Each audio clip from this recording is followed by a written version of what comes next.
We know who's in charge of Venezuela. It is U.S. big oil who bought and paid for a president. And you don't have to take my word for it. Take the words from an interview of Donald Trump's last Venezuelan special envoy, Elliot Abrams, who's come out against the administration and Marco Rubio and said, look, we see it. This is about big oil and the Venezuelan plutocrats going to Mar-a-Lago and trying to get not a replacement regime, i.e. democracy, installed in Venezuela, but just a compliant regime with a decapitated Maduro off, but everybody else in his apparatus present, but have them be compliant and bend the knee, not to the Trump administration, to big oil. And this is Marco Rubio's wet dream. He's been trying to take over as Secretary of State places like his ancestral homeland, Cuba. There's a direct link between Marco Rubio, Cuba, Venezuela, and Russia that I'm going to talk about. But what people who are independent-minded, who are critics of the Trump administration, are saying is the following equation. Good on getting Maduro out, bad on leaving the regime apparatus in from top to bottom. And it's not just Delcy Rodriguez, it's her brother who runs the national legislature. It's Diosdado Cabello, who's the interior minister that is likely Maduro's number 2.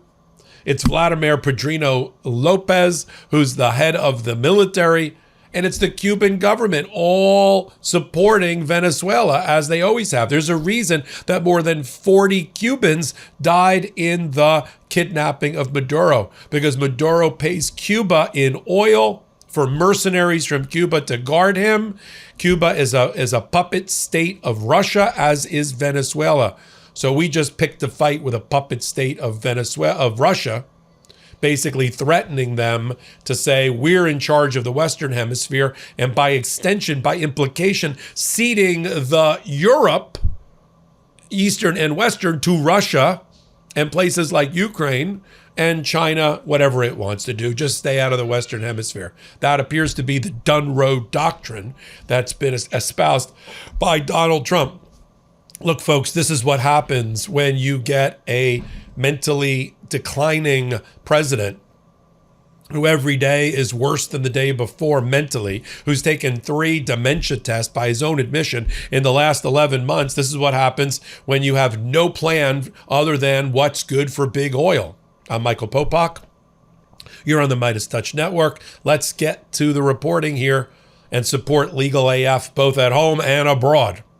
Let's start with Elliot Abrams, the last special envoy for the Trump administration to Venezuela in the first term. He went on CNN. He wrote an op-ed piece taking on the administration. Here's a clip from his CNN interview in which he says, where is the push for democracy? Where is the plan to reinstall the government in exile who are Democrats, who are democratic? Where is that plan?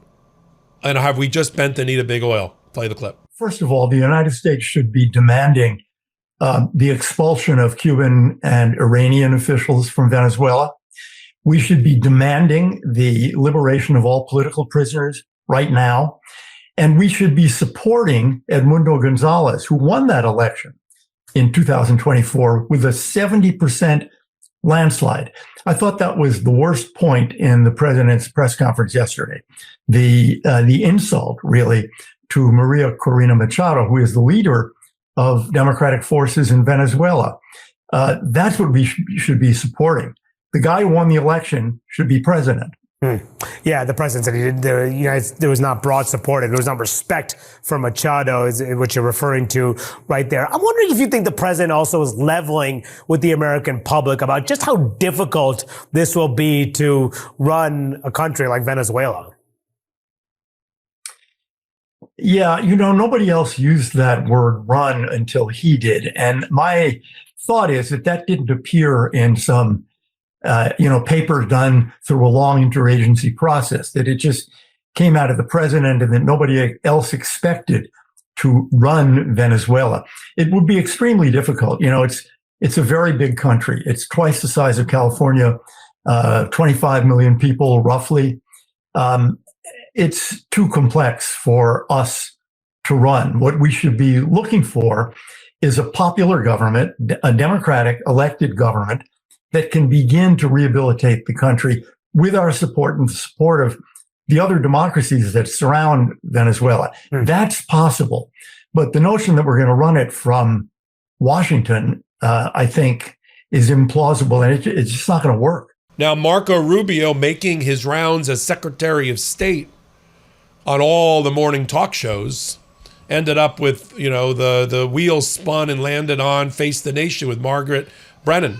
And she asked him point blank about that Elliot Abrams interview and op-ed piece about the plutocrats going to Mar-a-Lago along with big oil to get what they want, a more compliant regime, not a democracy. That is a difference. Remember, we're supposed to be the leaders of the free world.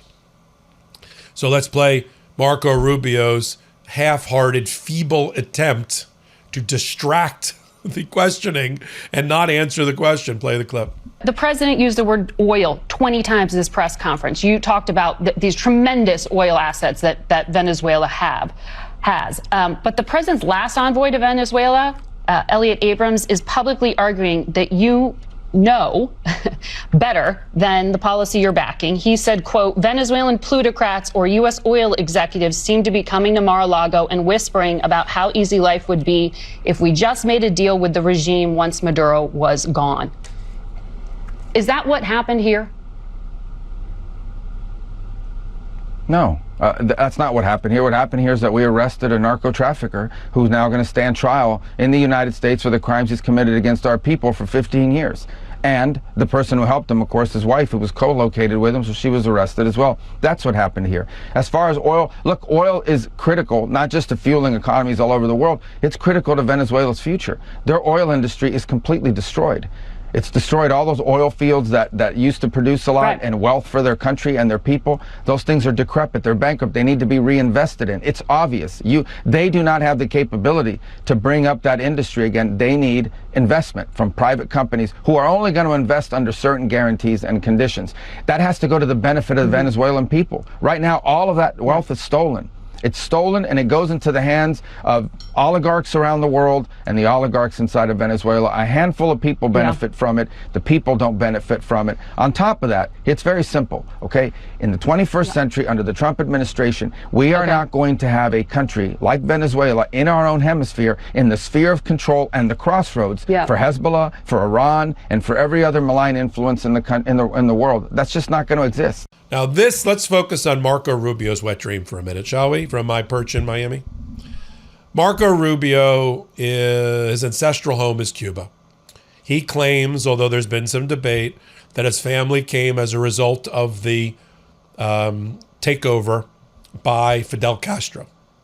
And in the Miami Cuban community, if you came before Castro or after Castro seems to matter in terms of your pedigree.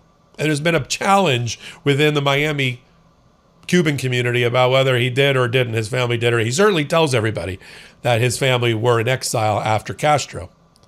And he really cares about Venezuela and the oil, but he really cares about Cuba, his ancestral home. This is nothing more than a dress rehearsal for Marco Rubio before he runs for president to try to take over Cuba and change and do regime change there as well. His entire focus for most of his career has been on Cuba and not on Venezuela. The problem that most of us have is not that Maduro was kidnapped and lopped off the top of the regime. It's that the apparatus, not only was the apparatus left in place, it now appears to be an intentional decision by this administration to just have a more docile communist dictatorship that's in favor of big oil rather than install democracy. That's why Marco Rubio had to do his double talk to Margaret Brennan on Face the Nation about why he's no longer supporting and why they are strong-arming and holding at arm's length the exile group of Edmundo Gonzalez and the Nobel Prize winner, Maria Corina Machado. Why aren't they being installed? Why aren't there any discussions with them? Because they don't want there to be any. Because they don't think they're going to be as willing to play ball with big oil in the U.S. as the existing apparatus scared out of his wits about a potential takeover. That's clear. Listen to the answer where he is reminded that at the top of the administration, they supported the legitimate installation of the government of Gonzales and Machado, but now they seem to be walking away from it because the operation has changed. Play the clip. The opposition leader, Maria Corina Machado and Mundo Gonzalez, won that 2024 election by your own account. They were some of the first people you called when you were Secretary of State. You said Mundo Gonzalez is the rightful president of Venezuela. Is that still the U.S. policy? And if so, are you working on a transition to have those elected leaders run the country? Well, I think a couple things. I have tremendous admiration for Maria Corina Machado. I have admiration for Edmundo. We have all those views about what the election that happened the last time, and not only us, but many other countries around the world.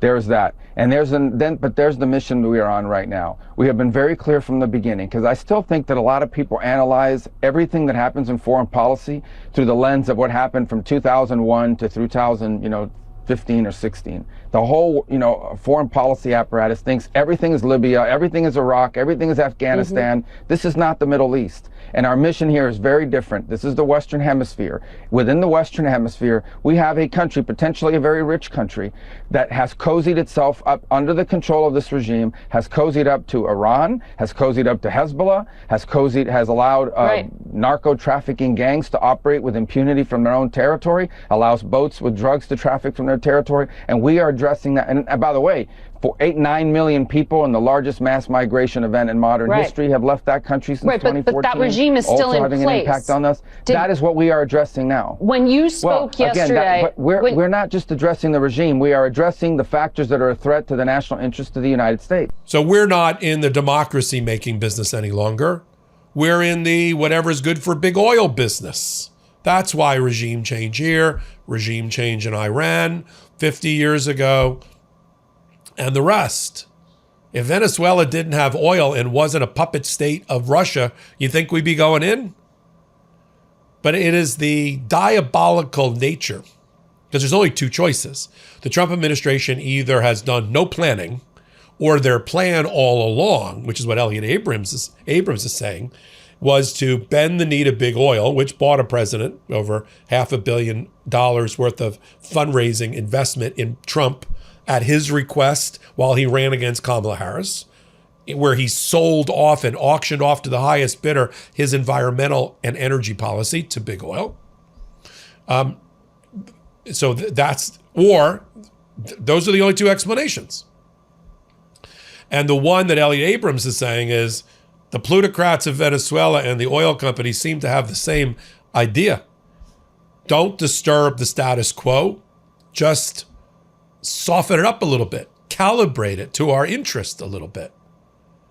And again, it puts a lie to the administration's position that all they're doing is not a war.